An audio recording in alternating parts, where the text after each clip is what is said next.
They thought I was finished. They thought they could laugh at my downfall. They had no idea I was about to become the headline they couldn't escape. Family reunions are supposed to be about laughter, old memories, and reconnecting. But the Haro family gathering had turned into something else entirely. A yearly showcase of wealth, titles, and one-upmanship.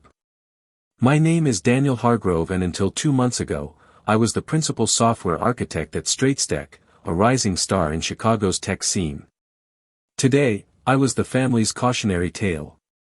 The guy everyone avoided direct eye contact with as they swapped success stories over sparkling cider. Did you hear about Daniel? Poor guy. Such wasted potential.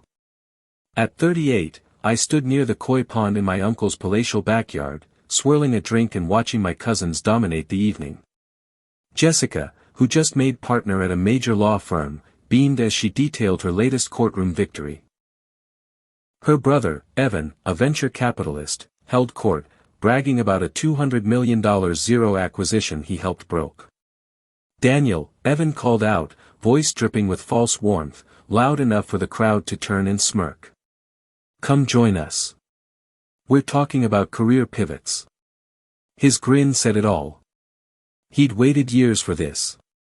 While Evan smoothed investors and played politics, I had been in the trenches crafting code, solving real problems, building things that actually worked. How's unemployment treating you? Jessica asked sweetly. I heard Stratus Tech cut you loose during budget downsizing. Tech's so unstable these days, isn't it? Unstable. Sure, that's one way to spin. What happened? What no one at this reunion knew yet was that the real story was just seconds from breaking. I glanced at my phone. 5:57 p.m. Central Time. Right on cue, every system at StraightStack would begin running my final gift. A scheduled code release buried deep in their infrastructure, one that would trigger a media frenzy. You know, Evan said smugly. Real innovation is about foresight. I smiled, remembering the platform I'd spent years quietly building. Something that would make Evan's world-class investments look like lemonade stands. Fired at 38, they had no idea what was coming. All eyes turned to see how the family failure would respond. I checked my phone again. 5:58 p.m. Let me tell you what really happened at Stratus Tech. 4 years ago, I began working on a side project. Not just any project, an adaptive AI security platform designed to predict, counter, and neutralize cyber threats in real time. I called it Sentinel. While everyone else chased flashy user interfaces and cheap scalability, I built something different. Quietly, line by line, firewall by firewall, I created an AI that could learn faster, defend smarter, and grow stronger with every attack. But I wasn't naive. I had seen too many developers lose their life's work to corporate backstabbing. So, I embedded a fail-safe, a hidden verification protocol deep inside Sentinel's code that would activate under very specific conditions. 2 months ago, Sterling Cross, Stratus Tech's shiny new CEO, called me into his glass-walled office. Daniel, he said, barely glancing up from his emails. We're pivoting. The board wants us to prioritize consumer-focused solutions. Your security project is cancelled. I opened my mouth to explain Sentinel's potential. He waved me off.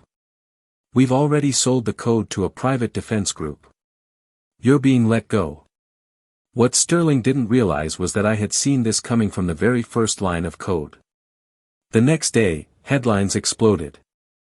Stratus secures $1.2 billion zero defense contract with breakthrough AI technology. I signed their airtight NDA without protest. Let them think they'd won because I knew something they didn't. Sentinel wasn't just code. It was a living witness. And tonight, during their automated system update, the verification sequence would activate, exposing the real architect behind it all. You should have stayed out of coding, Evan was smirking across the lawn. Left it to the kids. I smiled to myself right as my phone buzzed with a news alert. Jessica noticed. Job offer? She teased. I just chuckled. Not exactly. I hear the local diner hiring dishwashers. Evan snickered. 5 foot to 9 p.m. Central Time. Somewhere in downtown Chicago, inside Stratus Tech's sleek headquarters, Sterling Cross was probably polishing his Monday morning speech. The one where he'd bask in the glory of Sentinel, my life's work. The same Sterling Cross who once told me, real visionaries don't waste time coding. The same Sterling Cross who sold my innovation to the highest bidder without blinking. The same Sterling Cross who in about 60 seconds was about to learn just how dangerous it is to underestimate the outdated developer. Actually, I said, raising my voice enough for the gathering crowd to hush. Why don't we all pull out our phones? The next few minutes might get interesting. Jessica rolled her eyes. Evan laughed. What's this? Another sad app launch? Trevor joked, the arrogance of youth practically radiating off him. I checked my watch. 6 p.m. sharp. Right on cue. My phone buzzed first, then Jessica's, Evan's, Trevor's, and then a ripple of dings across the yard. Breaking news, Stratus Tech stock halted amidst code ownership scandal. Evan's grin froze. Jessica's fingers trembled as she swiped through the articles. What the hell is happening? Trevor barked. I took a slow sip of my drink. Oh, just a tiny system update. You see, when I built Sentinel, I left behind a special little feature. More alerts flooded in. Department of Defense suspends $1 bill 200 million cents contract pending investigation. Exclusive. Extratis engineer behind Sentinel's core development. Peter's voice, once smug, was now barely a whisper. What? What did you do? I set my drink down and pulled out the same battered laptop where I had birthed Sentinel. Want to see? I offered. Since you're all such experts in innovation. They crowded around, silent now. I logged into a secure feed showing Sentinel's verification protocol in action. Lines of code scrolled past. Dates, signatures, embedded markers, all tracing the entire architecture back to me. 5 years, 2 months, and 19 days. Every keystroke accounted for every stolen dream finally reclaimed. I continued my voice even. That's how long I spent building Sentinel. 5 years. Every night, every weekend, while Sterling Cross and his visionaries were busy posing at galas and tech conferences, taking credit for work they barely understood. Cross the lawn, Aunt Meredith, Evan and Jessica's mother gasped as her phone buzzed again. Stratus Tech faces federal investigation over code ownership scandal. But they fired you, Trevor blurted out, his earlier bravado slipping. They owned your work, right? I smiled, pulling up another window on my laptop. Actually, they didn't. You see, Sentinel wasn't a Stratus project. I developed it independently outside company hours using my own equipment, my own funding. I only tested it on their servers after receiving explicit written authorization. I clicked and up came an email chain. Sterling Cross's dismissive approval digitally timestamped and signed the document that preserved my ownership rights. When Cross sold my platform to the defense sector, he triggered the fail-safe, I explained. But I designed it to wait to record every illegal claim, every tampering attempt until the moment exposure would hurt them the most. Evan leaned forward, eyes widening as the true scope hit him. The billion-dollar contract, it's based on stolen tech. I finished. Cross sold something he didn't invent, didn't understand, and now the world knows. My phone rang, flashing a familiar name. Cross. I declined the call without a second thought. But that's not even the best part, I said, tapping again. A folder opened. 17 patent certificates officially filed under my name, covering every critical piece of Sentinel's architecture. Jessica's lawyer instincts kicked in. You mean Stratus doesn't own anything? They nodded. Every algorithm, every security protocol, every innovation they sold, it's all mine. And thanks to Sterling's public lies, proving theft will be remarkably straightforward. Trevor stared at his screen in disbelief. Their stock's going to implode when markets open. Probably, I said, sipping my drink.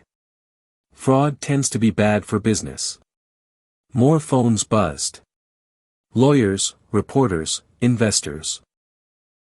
The entire family's once flawless image was now sinking fast. Why? Evan finally croaked. Why wait? Evan asked, voice tight. Why let them fire you if you had all this? I thought about every developer I'd ever known who had their ideas stolen, their names erased, their futures handed to someone else's ego. Because sometimes, I said calmly, justice needs an audience. And sometimes people need to learn the hard way that success isn't about grabbing the spotlight first. It's about who actually does the work. My phone buzzed again. I glanced down. An email from Sarah Martinez, CEO of Oracle. Impressive authentication protocol. Would you be open to discussing Sentinel's true potential? Dinner next week. I casually tilted my screen toward my stunned cousins. Seems guest programming still my thing after all, I added with a small smile. The sun was dipping below my aunt's perfectly manicured hedges, casting long, heavy shadows over the silent backyard. In downtown Chicago, I imagined Sterling Cross staring at the ruins of his legacy, wondering how it had all unraveled so fast. Tomorrow would bring headlines, investigations, subpoenas. But tonight belonged to the truth. I watched as the faces around me shifted, realization settling in like a slow tide. That real value doesn't come from polished speeches, luxury cars, or fat investment rounds. Sometimes it comes from being underestimated, from being the quiet one they all overlooked. Amanda says, sometimes it comes from writing something so elegant, so unstoppable that it only needed patience and the right moment to reveal itself. Peter's phone rang again, no doubt a panicked investor. Ma furiously typed on her phone, coordinating with PR. Trevor stared into space, his illusions about success quietly shattering. I checked my watch one last time. 6:30 p.m. Sentinel had done its job. The truth was free. And across the skyline, a very expensive lesson about respecting builders, not just sellers, was just beginning. 1 month later, I sat in Oracle's glass-walled executive conference room, watching Sarah Martinez wrap up her pitch to the board. On the screen, Sentinel defended Oracle's global network in real time. Agile, adaptive, brilliant. In just 4 weeks, Sarah said, Sentinel neutralized over 3,200 cyber attacks, adapted to 19 new threat models, and cut our security response time by 87%. Board members who once looked skeptical, now leaned forward, visibly impressed. You developed this independently? One of them asked, eyes wide. I nodded. Nights, weekends, my own gear. Not a single line belongs to StraightStack. Straightest only provided the testing environment, I explained, with documented permission that maintained my IP rights. The same environment that had allowed me to fine-tune Sentinel's authentication protocol. The very feature that had exposed Sterling Cross's theft to the world. Well then, Sarah Martinez said, smiling around the Oracle boardroom, I think we're all in agreement. Shall we make it official? The board's vote was unanimous. By evening, the announcement would hit every major news outlet. Oracle acquires exclusive rights to Sentinel for $4 bill $200 million. And me? I'd be stepping in as Chief Technology Officer, overseeing Sentinel's global integration. My phone had been buzzing non-stop since the scandal broke. Journalists wanted interviews. Developers' rights groups wanted keynote speakers. Congressional committees wanted testimony on IP theft, but the messages that caught my attention most came from developers. Hundreds of them. Stories of stolen ideas, of long hours, dismissed contributions, executives taking bows for work they couldn't even understand. Sentinel had become more than just a cybersecurity platform. It had become a symbol, a quiet rebellion against an industry too often ruled by theft over creation. As I left Oracle's headquarters, my phone rang, a familiar number. "Hey, Evan," I said, answering. His voice was tight. "Yo, I need your help." After the straightest tech fallout, Evan's venture capital firm had come under brutal scrutiny. Investors discovered that much of the tech he backed wasn't truly innovative. It was cobbled together by mistreated engineers buried under NDA. "My developers are leaving," he confessed. "Funding's dried up." I didn't understand. Didn't understand what the three of us can really specify my budget from actually building something, not just taking credit. I thought of the young engineers Evan's firms had buried. I gave a small nod to myself. "Send me their names," I said. "Oracle's expanding. We need people who understand code and ethics." Later that evening, I stopped by Stratus Tech's crumbling headquarters. Most of the lights were dark now. Bankruptcy proceedings underway. Criminal investigations mounting in the lot. I spotted a familiar face. Jimmy Chen, a junior developer who had quietly supported me all along. "Mr. Hardgrove," he called out, grinning. Or should I say Mr. CTO? I laughed. "Just Daniel's fine." "And you?" I asked. Actually, Jimmy beamed. "Better than ever." After Sentinel exposed Cross, Jimmy said, "We junior developers started organizing, documenting everything." He held up his phone, showing me a sleek website. Developers from all over the industry were sharing their stories, connecting, supporting one another, demanding rightful recognition for their work. "We're calling it the Sentinel Protocol." Jimmy grinned. "A way to protect developers' rights and expose theft." "You inspired it." I stared at the screen, memories flooding back. All the late nights, the quiet injustices, the stolen credit, and now a movement. "Send me the link," I said. "Oracle's new ethics board might want to support this." My phone buzzed again. A new message from Jessica. After the fallout, Google had launched an internal review into code attribution practices. Jessica had been asked to step down pending investigation. "I get it now." Her text read. "Why you stayed in development instead of chasing titles. Real power isn't in taking credit. It's in creating something that matters." That night, I sat at home with my old laptop, the one where Sentinel had first come to life. Across the globe, Sentinel now shielded critical networks, thwarted thousands of cyber attacks, and saved companies from unseen disasters. But its real impact, it was the awakening it sparked. New standards for code attribution, stronger protections for developers, and a growing movement that demanded respect for the ones who actually build the future. My phone buzzed one more time. A message from Trevor, the same cousin who had laughed at me at the reunion. "Starting coding classes next week," he wrote. "Think you could mentor me? I want to learn how to build something real." I smiled, remembering the path I'd walked from overlooked coder to industry changemaker. "Lesson 1, I replied. Success isn't about who grabs the credit. It's about who does the work and protects what they build." Outside my window, the Chicago skyline shimmered under the stars. Tomorrow, I'd step into my new role as Oracle's CTO. Next week, I'd testify before Congress about protecting innovation. And tonight night I opened a new project file, a fresh idea, a new jour. Another chance to prove that real power in tech doesn't come from titles or takeovers. It comes from those who dare to build something that lasts. Because every line of code tells a story. Mine just rewrote the rules. If you've stayed with me through this story, this isn't just about me. It's about every creator, every builder who was overlooked, underestimated, or pushed aside. If my journey spoke to you, I'd love to hear your story. Have you ever had your work stolen? Been told you weren't good enough only to prove them wrong? Share it in the comments below. Let's create a space where real builders can be seen, heard, and respected. And if I can leave you with one piece of advice, it's this. Protect what you build. Respect your work. Success isn't about grabbing the spotlight. It's about creating something that matters. Stay patient. Stay strategic. Stay true to what you know you're capable of.